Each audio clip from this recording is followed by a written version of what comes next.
I find that I'm often addressing audiences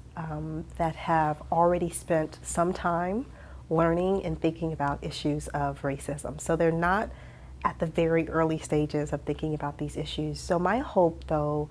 for the students and faculty who attend the lecture is that they walk away questioning what they think they know and understand. And they walk away wanting to learn more and dig deeper into these issues and push beyond a superficial level, push beyond just being able to throw around the correct words, the right language, but to really dig into what that means and really dig into how it applies to their work, whatever aspect of social work that they're taking on, to really think more concretely about how issues of race and racism factor into